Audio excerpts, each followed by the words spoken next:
Buksan po natin ang ating Biblia sa Romans chapter 13 verse 11 hanggang sa 14. Pero ang ating concentration po ay nasa verse 14. Basahin po natin mula sa verse 11 hanggang sa verse 14 para po sa konteksto po ng ating pag-aaral. Romans chapter 13 verse 11 hanggang sa 14. At ito po ang sabi ng salita ng Panginoon. Bukod dito, alam ninyo ang panahon na ngayoy oras na upang magising kayo sa pagkakatulog, sapagkat ngayon ay higit na malapit na sa atin ang kaligtasan kaysa noong tayo'y sumampalataya ng una. Malalim na ang gabi at ang araw ay malapit na, kaya't iwaksina natin ang mga gawa ng kadiliman at ating isakbat ang mga sandata ng liwanag. Lumakad tayo ng maayos gaya ng sa araw, huwag sa kalayawan at paglalasing, huwag sa kalaswaan at sa kahalayan, huwag sa pag-aaway at paninibugho, kundi isuot ninyo ang Panginoong Hesukristo at huwag ninyong paglaanan ang laman upang masunod ang mga pagnanasa nito. May the Lord bless the proclamation of His word this morning. Naniniwala po tayo na ang pinakamahalaga sa isang tunay na Christian ay ang kabanalan. Naniniwala po tayo mga kapatid, mga kaibigan, na ang pinaka-burden ng isang tunay na Christian ay ang presence and reality of the remaining sins in his life. Yun ang pinaka-burden talaga. Hindi po pera ang ating burden, hindi po mga temporary needs. Sanay na tayo dyan. Pero ang pinaka-burden at pinaka-bumabagabag talaga sa isang tunay na mananampalataya is the presence and reality and activity of his remaining sin. At naniniwala po tayo na kung merong isang bagay na welcome at ikinaghagalak ng labis ng isang tunay na Christian ay ang katagumpayan laban sa kasalanan. Katagumpayan laban sa mga aktibidades and struggle with remaining sin in our lives. And assuming na ito po ay totoo sa majority ng nandirito sa pagtitipon ngayong umagang ito, nakikita po natin, we have been seeking to open up the teachings of Romans chapter 13, verse 13 and 14. Particularly verse 14 na inumpisahan po nating aralin 2 Sundays ago bago po tayo pumuntang Davao. And this verse is very dense in its content, mga kapatid, mga kaibigan. Sa verse 14, una nating tinalakay ang positive command or positive injunction. Put on the Lord Jesus Christ. There's the divine mandate for us to put on the Lord Jesus Christ. Meaning to say, Lord, ibig sabihin, Panginoon, Hari, Boss, Master, Lord. Put on the Lord Jesus Christ. It means, talagang sa lahat ng aspeto ng ating buhay, ang ating Panginoon ang Lord. Kahit sa ating isipan, wala po tayong karapatan na magpapasok ng marurumi at masasamang bagay sa ating isipan, sapagkat ang may-ari ng ating isipan at ang Diyos ng ating isipan ay ang ating Panginoong Hesukristo. We don't have any right whatsoever na ipapasok ang maruming bagay sa ating isipan. Wala tayong karapatan na ang mga maruruming bagay ay ipapasok natin sa ating mga mata, sapagkat ang ating Panginoong Hesukristo, siya ang Panginoon ng ating paningin. Wala tayong karapatan na makinig ng kung ano-anong mga malalaswang bagay at masasamang bagay sa ating tenga, because the Lord Jesus Christ is the Lord of our whole being. Put on the Lord Jesus Christ. And then praise God, He is Jesus, meaning to say Savior, Deliverer, makapangyarihang tagapagligtas. And Christ, meaning to say the Anointed One. The Holy Spirit was given unto Him without measure. And the Holy Spirit is also given unto us as promised by God. I will send you another comforter, The Holy Spirit is the true vicar of Christ na siyang gagabay sa iglesia ng ating Panginoon. So in our struggle and battle with sin, we have to put on the Lord Jesus Christ. We have to put to remembrance and appropriate the blessings na ating nasumpungan sa ating Panginoong Hesukristo. And this morning, that's the positive command. There's the divine mandate to put on the Lord Jesus Christ. And negative command expressed in negative way, there is this divine mandate to make no provision for the flesh. Do not make provision for the flesh to fulfill the lusts thereof. These are the two imperatives na makikita natin sa verse 14. At kinakailangan gawin natin itong dalawang imperatives na ito if we are to succeed, magtatagumpay laban sa kasalanan na inexpress sa tatlong categories sa verse 13. Carousing and drunkenness, chambering and wantonness, and strife and jealousies. Itong tatlong categories of sin na ito ay nagsasummarize sa kasalanan na struggle ng mga tao ng Diyos dito sa mundo at kasalanan na pinagpipistahan ng mga hindi pa nakakilala sa ating Panginoong Hesukristo.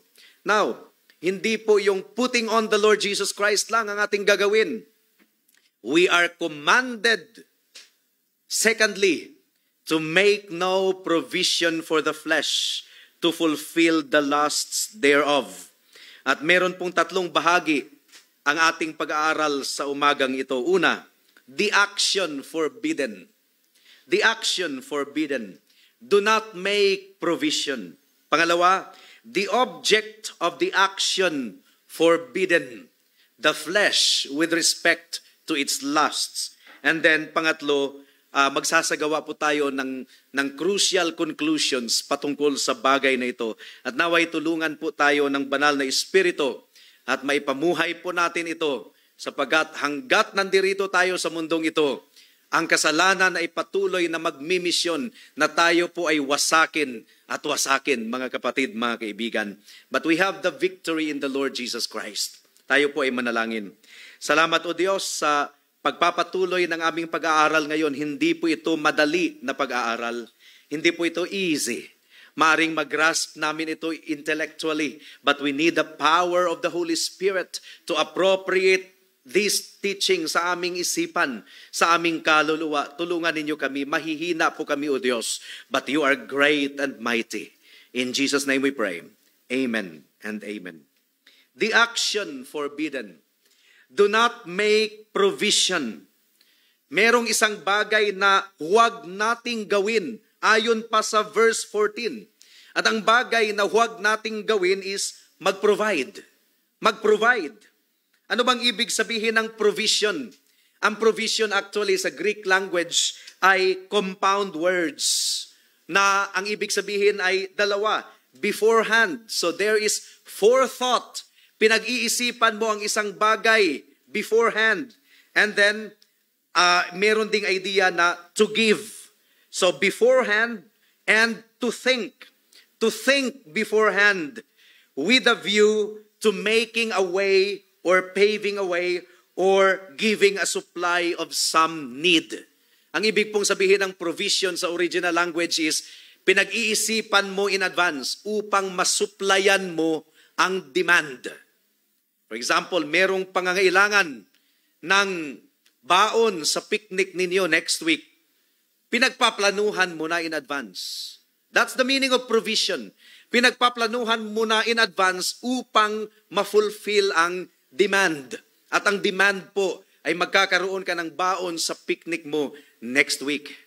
May tuition na babayarin next month. So pinagpaplanuhan mo na in advance in order to supply. That's provision. There is thought involved. Prior thought. Advanced thinking. It is the idea of thinking beforehand in order to supply a certain demand. at meron pong tatlong usage ng salitang provision sa banal na kasulatan. Say for example, Romans chapter 12 verse 17. Ang sabi po dito sa Romans chapter 12 verse 17, huwag ninyong gantihan ang sino man ng masama sa masama. Isipin ninyo ang mga bagay na kapuri-puri. Yung isipin ninyo ang mga bagay na kapuri-puri. This is provision. It's the same word. Isipin ninyo ang mga bagay na kapuri-puri sa harapan ng mga tao. Ibig sabihin, kinakalculate na natin. Pinag-iisipan na natin ang ating ugali, ang ating behavior sa harapan ng mga tao upang magiging kapuri-puri ito para sa kaluwalhatian ng ating Panginoon. Hindi po yung tipong kung ano ang mangyari, kay sira-sira, whatever will be, will be. For example, meron kang bisita, meron kang panauhin na patutuloyin sa bahay mo. Pinag-iisipan mo kung paano mo i-demonstrate ang Christian hospitality. Meron kang imi-meet up na tao, pinag-iisipan mo na, kinalculate mo na in advance kung paano ka magiging pagpapala sa kanya. That's provision. That's prior thinking in order to supply a certain demand. Pangalawa is 2 Corinthians chapter 8 verse 20 to 21. Si Apostle Paul ay nag-fundraising. Nag-fundraising si Apostle Paul. Nag-collect siya ng funds para tulong sa mga naghihirap na mga kapatiran doon sa Jerusalem. Pwede naman sana na si Pablo ang mangolekta ng funds na iyon siya mag-isa.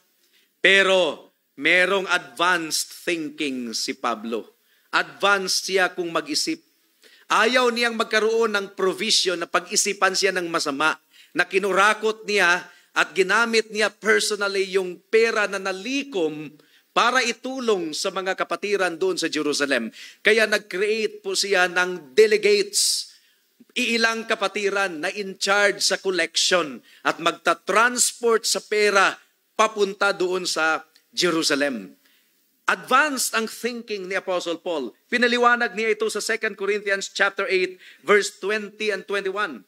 Iniiwasan namin ito upang huwag kaming sisihin tungkol sa kasaganaang ito na aming pinangangasiwaan. Verse 21, sapagkat isinasaalang-alang namin ang mga bagay na kapuri-puri. Isinasaalang-alang. This is provision. This is thinking beforehand.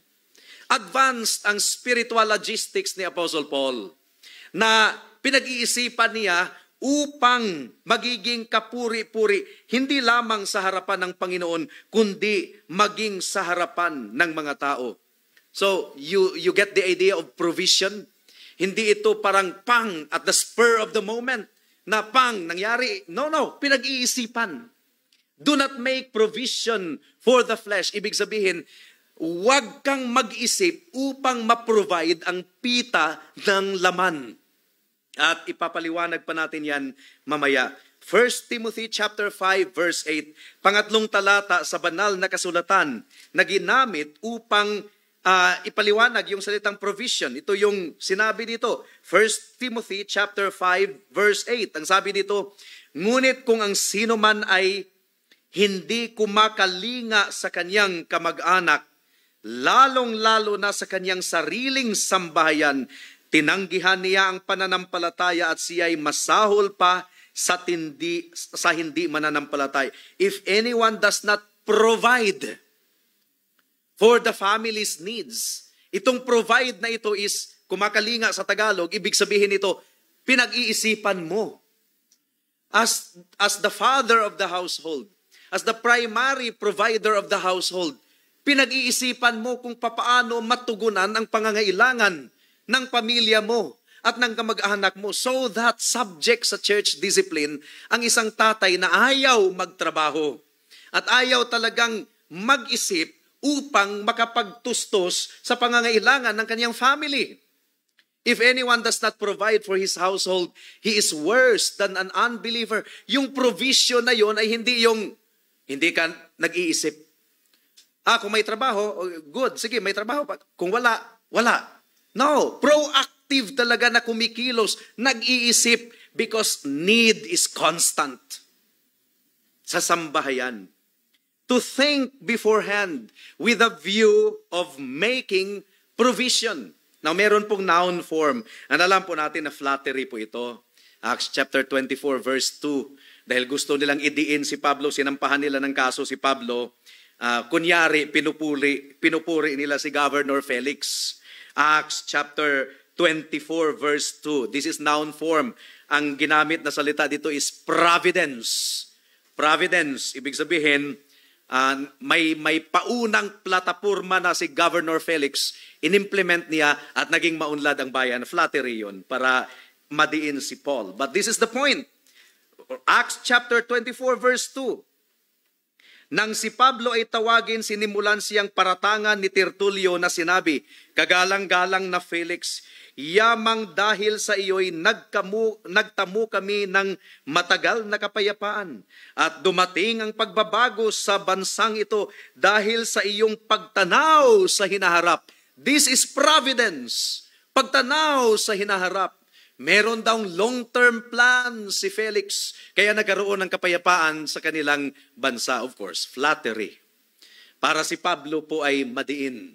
Para pumabor sa kanila ang Governor Felix, pero hindi po nagtagumpay. Now when you say, you are not to make provision for the flesh, ibig sabihin nito, you are not to involve yourself in activities that can be characterized as forethought or parang planning or parang nagbigay ka ng daan para matugunan mo ang pita ng laman. Ikaw na mismo ang nagbigay ng daan. Do not make provision for the flesh. Alam mo na mahuhulog ka sa ganitong kasalanan. Pero yung mga circumstances leading to that particular sin, parang pre-provide mo. Di ba? No, bago ka pa pumunta doon upang hindi ka makapunta doon sa paggawa ng kasalanan, huwag mong i-provide ang daan. That's the negative command sa Romans chapter 13 verse 14. After putting on the Lord Jesus Christ, make no provision for the flesh. And that leads us to our second point, the object of the action forbidden. The object of provision na hindi natin gagawin. Do not make provision, ano ang object? For the flesh with respect to its lust. So there is a mandate na hindi po tayo magbigay ng daan. Hindi tayo magbigay ng puwang para sa laman with respect to the issue of lust. So dalawa pong keywords ang dapat nating maunawaan. Flesh and lust. Ano bang ibig sabihin ng flesh dito? Well, kung i-analyze po natin ang passage, ang flesh ay tumutukoy sa depraved human nature. Ang flesh ay tumutukoy sa corrupt propensities of fallen nature. Gaya ng pinaliwanag sa Romans chapter 8 and Galatians chapter 5. The works of the flesh is manifest. Ang flesh hindi tumutukoy sa body. Well, pwedeng gamitin ng flesh ang body, di ba?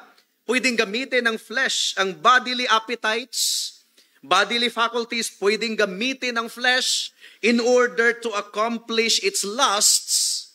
Pero ang flesh na tinutukoy dito ay hindi yung body per se, kundi yung the seat of the flesh, that is depraved human nature.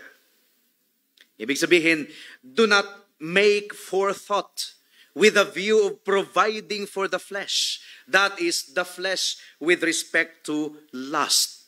Now, ano bang ibig sabihin ng lust? Actually, itong lust sa Greek language ay neutral. It simply means desire, whether good desire or evil desire. Pero sa passage na ito sa Romans chapter 13 verse 14, it refers to evil desires and appetites. Ang lust, it refers to evil desires and appetites. James chapter 1 verse 14. Santiago kapitulo 1 bersikulo 14. Ang sabi dito, ngunit ang bawat tao ay natutukso ng sarili niyang pagnanasa. This is lust. Kapag siya ay nahila at naakit nito. So it means evil desires and appetites. At kung ang lust na nasa loob po natin, the remaining fallen nature that is in us, kung ang lust na nasa loob natin at yung tukso ay magpang-abot, magtagpo ang lust, there is lust. And there is temptation, manganganak po ng kasalanan. Kaya ang task ng Christian is putulin ang lahat ng connection sa lust at saka yung temptation. Do not make provision for the flesh with respect to its lust. Diba? Ang ginawa po ni Joseph ay tumakbo po siya. Merong lust sa kaloob-looban ni Joseph. Aminin natin, there is lust. There was temptation. Joseph did not make provision for the flesh with respect to its lust, na magsalubong ang lust at saka temptation, tumakbo, tumalikod. Make no provision for the flesh. 1 John chapter 2 verse 15. Ang sabi po dito, 1 John chapter 2 verse 15. Huwag ninyong ibigin ang sanlibutan at ang mga bagay na nasa sanlibutan. Of course, hindi ito tumutukoy sa creation in general. Huwag nating sabihin, huwag nating ibigin ang puno ng kahoy. Huwag nating ibigin ang mga halaman. Hindi magagalit sa atin yung mga plantito at plantita. Di ba? Ang tinutukoy dito is yung mga makamundong kasalanan.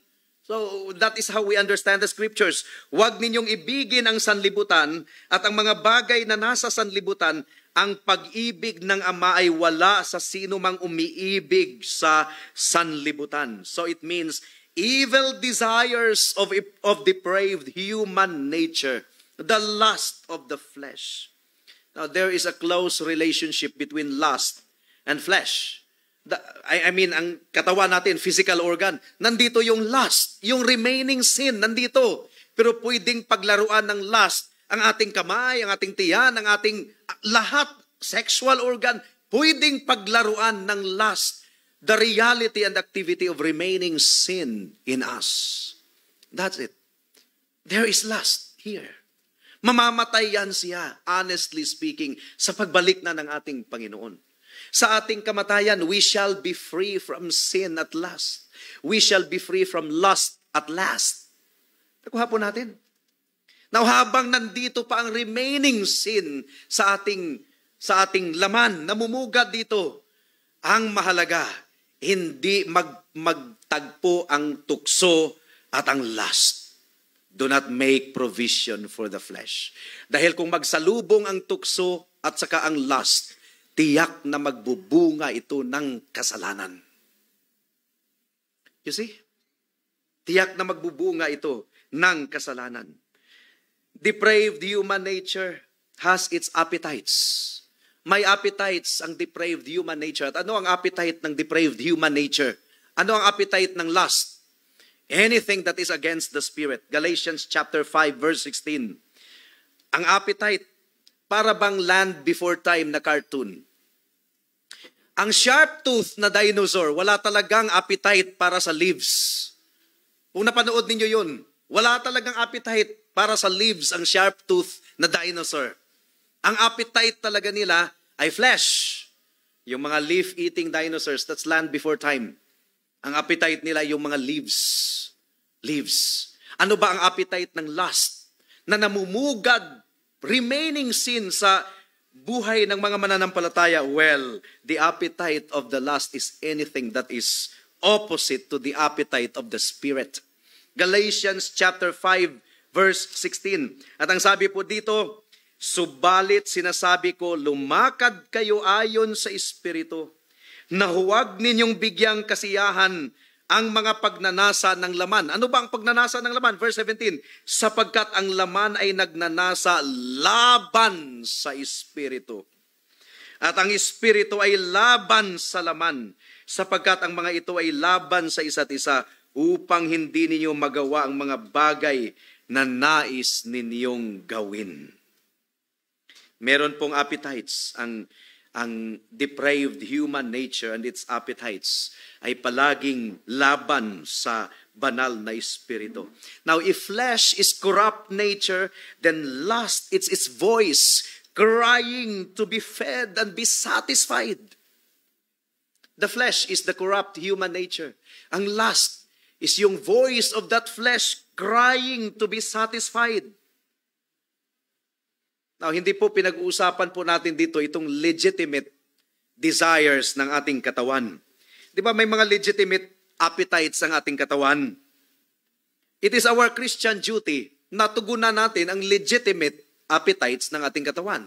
Pag nagugutom tayo, tayo ay kakain. Kapag tayo ay nauuhaw, tayo ay iinom. Kapag tayo ay napapagod, tayo ay matutulog. May legitimate. In fact, binasa natin kanina, ang isang tao na hindi magpo-provide ng legitimate na pangangailangan ng kanyang family is worse than an unbeliever. May mga legitimate appetites ang ating katawan na kailangan nating tugunan. Ephesians 4:28. Hindi yan ang pinag-uusapan po natin. Ephesians chapter 4 verse 28. Ang sabi po dito, ang magnanakaw ay huwag nang magnakaw pa, kundi magtrabaho at gumawa siya sa pamamagitan ng kanyang sariling mga kamay ng mabuting bagay upang siya ay may maibabahagi sa nangangailangan. So, pati yung pagbabahagi sa nangangailangan, part na yan ng ating budgeting. Part na yan ng ating provision. Yun ang sinasabi. Kahit sa 1 Corinthians chapter 7, there is legitimate sexual desire ng ating kabiyak. And the husband must be sensitive in providing that. There is the legitimate sexual desire of the husband, and the wife must be sensitive in providing that. We are not talking about legitimate, holy, and God-ordained appetites of the body. That's not what we are talking about. Kinaukondem po ng Biblia ang lahat ng asceticism in any form. Naunawaan niyo yung salitang asceticism? Kaya nga may mga nagmumonghe, celibacy. Di ba asceticism? Forbidding men to marry. That's unbiblical. We condemn. The Bible condemns asceticism in any form. Now doon po sa pagan city of Rome, ang laman po ay namamayani at namumuno sa lipunan at large. Basahin ninyo ang Romans chapter 1 verse 18 hanggang sa hanggang sa katapusang bersikulo ng Romans chapter 1. Doon po binibigay talaga yung graphic and even sickening descriptions of the sins na laganap na sa lipunan ng Rome at that time. Now ngayon, ang mga mananampalataya doon sa Roma, na namumuhay sa kalagitnaan ng mga iyon, nararamdaman po nila ang pressure sa lifestyle of excess ng siyudad ng Roma. Kaya nga, winawarningan ni Pablo ang mga Christians doon na iwasan yung labis-labis na pagkain at pag-inom. Iwasan ang labis-labis na sexual activity. Iiwasan ang labis-labis na inward sins of interpersonal relationships na nagkikreate ng strife and jealousy. Yun ang buhay doon sa Rome at that time. Roman society was a sickening monument to what happens when people make provision for the flesh. It was a sickening monument to what happens when people make provision for the flesh to fulfill the lusts thereof. Ibig sabihin, ang siyudad ng Roma, nagpa-plot, nag-i-scheme, nag-i-invent ng mga bagay-bagay upang ma-promote ang tatlong categories of sin na binabanggit sa verse 13. Have you heard of the public baths? Public baths na pinapatayo ng mga Roman emperors intended to promote sexual promiscuity in the city of Rome. They promoted all ways upang ma-provide ang pita ng laman. And Christians in the midst of that situation ay hinimok ni Apostle Paul to put on the Lord Jesus Christ. Ibig sabihin, isuot ang ating Panginoon consciously. alalahanin kung sino ang ating Panginoong Hesukristo sa ating buhay at kung papaano tayo merong union with Him. At ihahambing ang kalagayan ng mga Christians sa mga Roman citizens na wala sa estado ng biyaya. They were constantly thinking and plotting as to how they may fill their cabinets, their storehouses with provisions for the flesh. Upang kung ang flesh, kung ang appetite ng kanilang flesh ay sisigaw for gratification, merong provision kaagad. Diba? There is the cry of the flesh. Merong well-stocked provision sa kanilang mga cabinet upang masatisfied ang desire of the flesh. Parang gusto kong kumain ng ice cream ngayon Oh, meron dyan sa ref. So may provision. There is craving. Sumigaw ang dila mo ng craving for ice cream, meron ka agad provision. Meron kang mahuhugot. Yun ang ibig sabihin ni Apostle Paul. That when the appetites of the flesh cries out, walang provision. I mean, wala talagang provision. And this talks about the reality of remaining sin, of remaining appetite. At yun ay nakakalungkot, mga kapatid, mga kaibigan. But what's important is kung ang flesh ay sisigaw, seeking to be gratified, walang provision available. Walang internet connection available. Can you do that? When alcoholism cries out, no provision is available. Si George Jones, grabe si George Jones. Talagang kung ano yung kinanta natin na choices dahil sa kanyang pagiging lasenggo. Ang kanyang misis ay pinutol na lahat ng access. Pati yung sasakyan niya, tinanggalan ng baterya at hindi mag-start. Para lang hindi siya makabili ng alcohol at yung kanilang tahanan ay malayo doon sa tindahan. So, kasi alcoholic Alcoholic yung singer na yun. Nakalimutan ng kanyang misis na meron silang traktor. Ang traktor, ang drive papuntang tindahan, naglasing pa rin si George Jones. There was still provision for the flesh. The idea is that when the flesh cries out, walang provision. You see? We are called to a lifestyle that is diametrically opposed to the lifestyle of the world. At habang dinadamitan natin, isinusuot natin ang ating Panginoong Hesukristo, we are not to make any planned provision. Ibig sabihin, hindi tayo mag-i-indulge ng mga forethought para ma-provide ang laman with respect to its lust. At ito ay totoo sa ating lipunan ngayon. You know what happens to our society right now? People are engaged in a contest of outdoing one another in stocking up provisions to fulfill the lust of the flesh. Pakinggan natin si Arthur Pink. Ang sabi po ni Arthur Pink, But not only must the new nature be fed, it is equally, hindi lang i-feed natin ang new nature, ang bagong pagkatao natin. Anong feeding natin sa ating bagong pagkatao? The Word of God. Diba? Fellowship, public means and private means. Hindi lang pakakainin natin ang new nature. Ang sabi pa ni Arthur Pink, it is equally necessary for our spiritual being that the old nature should be starved. This is what the apostle had in mind when he said, make no provision for the flesh to fulfill the lusts thereof.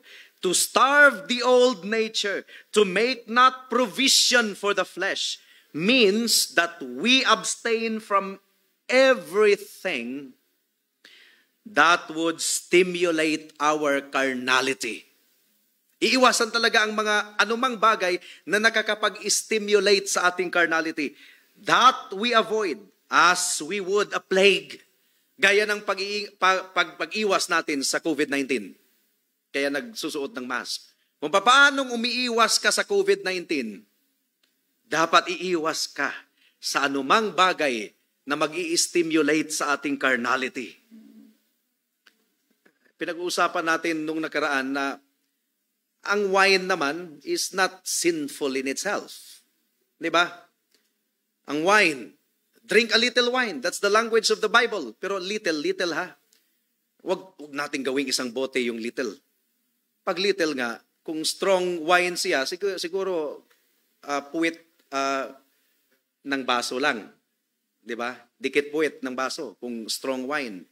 Kung Maria Clara lang siguro isang baso siguro. Pero ang little ay hindi po yan isang bote. Di ba? Pero kung yun ang weakness mo, alcoholic ka before, yun talaga yung sumira sa buhay mo, wag, not even a single drop. Di ba? Do not look at the wine when it is red. Yun ang sinasabi ng salita ng Panginoon. Christian liberty must be used carefully. Christian liberty must be used carefully. Yun ang sinasabi ng salita ng Panginoon. Kung papaanong umiiwas tayo ng virus, dapat iwasan natin ang anumang bagay na makakapag-stimulate sa lahat ng kahinaan ng laman or pita ng laman. All that is calculated to prove injurious to our spiritual welfare. Dagdag pa ni Arthur Pink, not only must we deny ourselves the pleasures of sin, shun such things as the saloon, theater, dance, yun ang issue at the time, card, table, etc. But we must separate ourselves from worldly companions, cease to read worldly literature, abstain from everything upon which we cannot ask God's blessing. At dapat nating ma-realize palagi, mga kapatid, mga kaibigan, anumang bagay na hindi nakakatulong sa ating spiritual life, naghahadlang yan. Anything that does not help our spiritual lives, they actually hinder. Nakakahadlang sila. Dapat nating tandaan yan. Now, dumako tayo sa pangatlo at panghuling punto. Crucial conclusions. First, kung isinuot natin ang ating Panginoong Hesukristo, di ba, put on the Lord Jesus Christ. Kapag isinuot na natin ang ating Panginoong Hesukristo, it doesn't mean na immune na tayo sa pita ng laman. Having put on the Lord Jesus Christ, doesn't place us in a position that the flesh has already become eradicated or inactive. We have put on the Lord Jesus Christ, but it doesn't mean to say na immune na tayo. Kaya sinunod yung negative command. Do not make provision for the flesh. After the positive mandate comes the negative command. Put on the Lord Jesus Christ and make no provision for the flesh. So kahit nagawa mo na yung positive mandate, you have already put on the Lord Jesus Christ. The negative command should still be needed sapagkat ang remaining sin ay makapangyarihan pa rin. Ang remaining sin ay aktibo pa rin. Ang remaining sin ay demanding pa rin. Sumisigaw pa rin ang remaining sin. Na kahit ang dominance ng kasalanan ay naputol na, Jesus Christ is now our Lord and Savior. It is equally true na kahit hindi na tayo namumuhay sa laman, ang laman ay buhay pa rin sa ating kaloob-looban. Kahit totoo na tayo ay namatay na sa kasalanan, pero ang kasalanan ay buhay pa sa ating loob. Hindi pa totally namatay. That's why the two are at war against each other. The spirit against the flesh and the flesh against the spirit. Pakinggan po natin si John Owen. Kunyari, dito, Sunday daw. Sunday ha? Pakinggan natin si John Owen. Sunday. Ang isipan ninyo ay nakatuon sa pakikinig ng salita ng Diyos. Di ba? Dito, may fellowship dito. So, akala natin hindi aktibo ang kasalanan ngayong araw na to? Kasi nasusuppressed. Kasi we have fellowship, pinag-uusapan natin, pinag-aaralan natin ang salita ng Diyos. So, kumbaga inactive ang kasalanan sa araw na ito. Sabi ni John Owen, hindi. Hindi. Sunday na Sunday, ang kasalanan ay hindi makaporma because of the means of grace na ating ini-enjoy ngayon. Pero Aktibo ang kasalanan ngayon na nagpaplano kung papaanong bukas pabagsakin ka araw ng Lunes. That's according to John Owen. Pakinggan ninyo yung specific statement. Indwelling sin is never more active than when it seems most inactive. Kung akala ninyo inactive ang kasalanan ngayon kasi nasusuppress ng means of grace ng ating pagtitipon, no. Hindi inactive ang kasalanan, aktibo talagang nagpaplano. Bukas. Kumbaga, nag-ano yung kasalanan? Sige ngayon. Hindi pa ako makapurma ngayon. Bukas.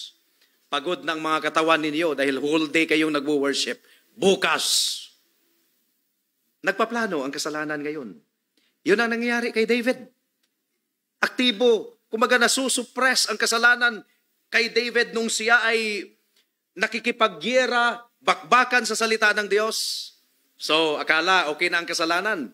Ang kasalanan pala ay nag-take ng break for a while. Sige, hayaan lang kita, David. Bukas, sa relax moment mo, diyan ako papasok. Nakuha natin.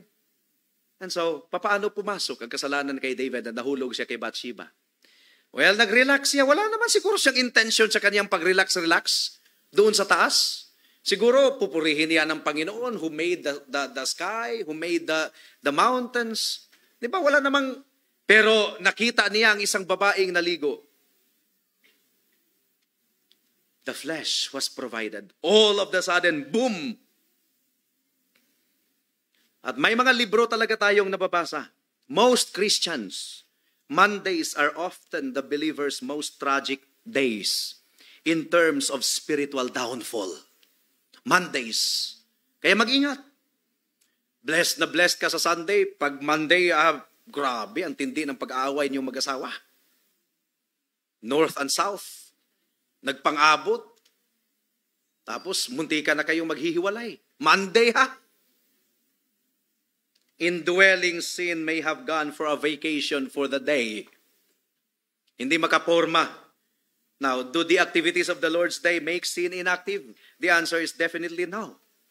That's the first crucial conclusion. Second, kung tayo po ay thoroughly clothed with the Lord Jesus Christ, hindi ibig sabihin na hindi na tayo magiging watchful. Hindi na tayo magse-self-examination. Talagang magse-self-examination. 1 Corinthians chapter 10 verse 12. Kung inaakala mong malakas ka, mag-ingat ka. Baka ikaw ay mahulog. Yun ang sinasabi doon. Kaya kinakailangan ng honest evaluation and watchfulness. Ibig sabihin, do not make provision for the flesh. Nahuhulog na lang talaga ako palagi sa kasalanang ito. So, sit down, i-analyze mo yung pattern. Paano ba ako nahuhulog paulit-ulit na lang sa kasalanan na ito? Ano kayang pattern, no? What particular time of the day? Anong kadalasan? Anong pattern? May pattern yan eh. Trace the patterns kung paano ka nahuhulog sa tatlong categories of sin. At kung natitrace mo yung pattern na yon, tanggalin mo yung pattern. Tanggalin. Do not make provision for the flesh. Kinakailangang i-analyze natin ang ating sarili. Hindi palaging nagugulat na lang tayo palagi. Nahulog na naman ako sa kasalanan. Teka. Umupo. Sit down. Ititrace yung pattern. Papaano nga ako nahuhulog sa kasalanang ito? Nahuhulog ako sa kasalanan, particularly 7 o'clock in the morning when I am alone in my room. I-break ko na yung pattern na yan kinabukasan. 6 o'clock in the morning, lalabas ka na ng bahay. Doon ka nagme-meditate ng Word of God sa labas ng bahay. Or sa lugar. Kasi nakikita mo yung pattern eh. You break the pattern. You do not make provision for the flesh. Yun ang sinabi ni John Owen. We should also study our sinful desires and how they rise up against us. That's John Owen. To labor to be acquainted with the ways, wiles, methods, advantages, and occasions of success of sin is the beginning to its warfare. Pag-aralan po ang pattern ng ating buhay. Kill sin or else sin will kill you.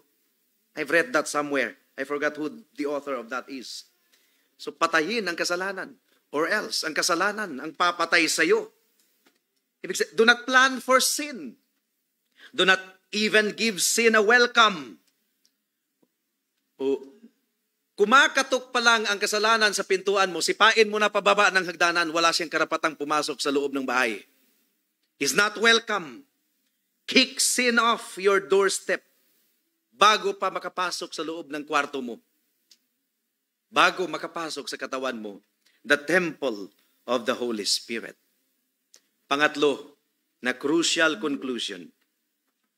Diba the flesh wars against the spirit and the spirit wars against the flesh? Ibig sabihin, ang isang tao na wala pa kay Kristo, pinaghaharian ng kasalanan, pinaghaharian ng laman, and flesh will not wage war against the flesh. Lust will not wage war against lust.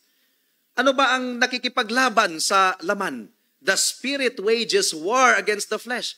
In other words, sa warfare against sin, ang mga Christian at ang mga Christian lamang ang makakagawa nito. Ang mga Christian na ipinanganak sa Espiritu. Ang mga Christian na may bagong buhay kay Kristo. Only the new man and the new woman in Christ will ever take this mandate seriously. To put on the Lord Jesus Christ and to make no provision for the flesh. Ang wala pa kay Kristo, lumalangoy sila sa kasalanan. Namumuhay sila sa kasalanan. Pinaghaharian ng kasalanan. Sin is the dominating factor of their lives. And gaya ng sinabi ko na, flesh will not rise up against flesh. A kingdom will be divided. If the kingdom will rise up against itself, that kingdom will not last long. Lust will not rise up against lust. Only the Spirit will rise up against the Spirit. So, ang mga anak ng Diyos, ang mga tao ng Diyos lamang ang makakaseryoso sa mandate na ito. Ang laman, unlimited po ang desires ng laman. Unlimited. Akala mo ang kayabangan lang or akala mo yung pita ng laman lang or sexual lang ang peculiar temptation mo? No. Ang daming clamor ng laman for self-indulgence and self-gratification. Katamaran, di ba pita ng laman din yan? Katamaran. Self-pleasing pa rin yun. Self-esteem. Sensitiveness, madali kang masaktan. Pita ng laman pa rin yun, madali kang masaktan. Love of praise, gustong-gusto mong pupurihin ka ng mga tao. Or ang opposite din yan, man-fearing, takot kang humarap sa tao. Fleshly amiability, gusto mo na sikat ka palagi. Flattery of others for selfish ends. Pride, dignity, impatience of non-recognition by others. Kung hindi ka mare-recognize ng iba, magagalit ka. Sheer empty conceit and thousand other desires of the flesh. Dapat walang provision na gagawin. Walang provision na gagawin leading to those sins. Bago pa sumiklab yung kasalanan, putulin na lahat ng channel and outlet. Ayon pa kay Thomas Watson, if sin is soul sickness, do not feed this disease. Kunyari, allergic ka sa seafoods. Huwag mong pakainin yung allergy mo. Ba talagang magdurusa ka niyan? Di ba allergic ka sa seafoods?